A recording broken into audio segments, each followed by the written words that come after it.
जब हम थर्मोडायनामिक्स की बात करते हैं तो सबसे पहले हमें ज़ेरोथ लॉ के बारे में समझना चाहिए।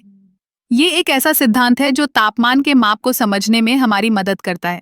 ज़ेरोथ लॉ कहता है कि अगर दो सिस्टम ए और बी एक तीसरे सिस्टम सी के साथ संतुलन में हैं, तो ए और बी भी एक दूसरे के साथ संतुलन में होंगे। इसका मतलब है कि अगर ए और सी का तापमान समान है और बी और सी का तापमान भी समान है, तो ए और बी का तापमान भी समान होगा। यह सिद्धांत हमें यह समझने में मदद करता है कि तापमान एक गुण है जो वस्तुओं के बीच संतुलन स्थापित करता है। अब ज़ेरोथ लॉ का महत्व क्या है? यह तापमान के माप के लिए एक आधारभूत सिद्धांत है। जब हम तापमान को मापते हैं तो हम इसे थर्मामीटर के माध्यम से करते हैं। थर्मामीटर में एक द्रव होता है जैसे कि पारा या अल्कोहल, जो तापमान के परिवर्तन के साथ फैलता या सिकुड़ता है। ज़ेरोथ लॉ ये सुनिश्चित करता है कि थर्मामीटर का माप सही है और विभिन्न वस्तुओं के तापमान की तुलना करना संभव है।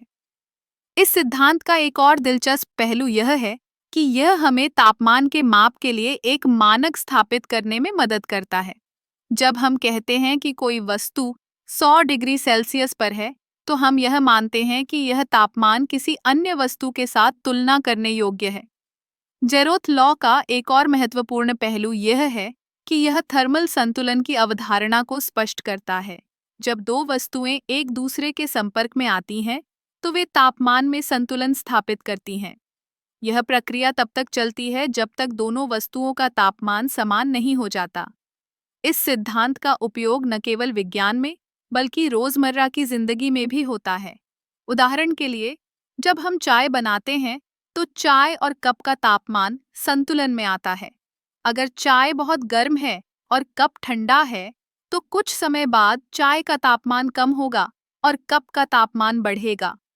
इस तरह ज़ेरोथ लॉ थर्मोडायनामिक्स का एक मूलभूत हिस्सा है, जो हमें तापमान के माप और थर्मल संतुलन को समझने में मदद करता है। यह सिद्धांत न केवल वैज्ञानिक अनुसंधान में महत्वपूर्ण है, बल्कि हमारे दैनिक जीवन में भी इसके कई अनुप्रयोग हैं। इसलिए जब भी आप तापमान के बारे में सोचें, ज़ेरोथ लॉ को याद रखें। यह सिद्धांत हमें यह समझने में मदद करता है कि कैसे विभिन्न वस्तुएं एक दूसरे के साथ तापमान में संतुलन स्थापित करती हैं, और यह विज्ञान के क्षेत्र में एक महत्वपूर्ण आधार है।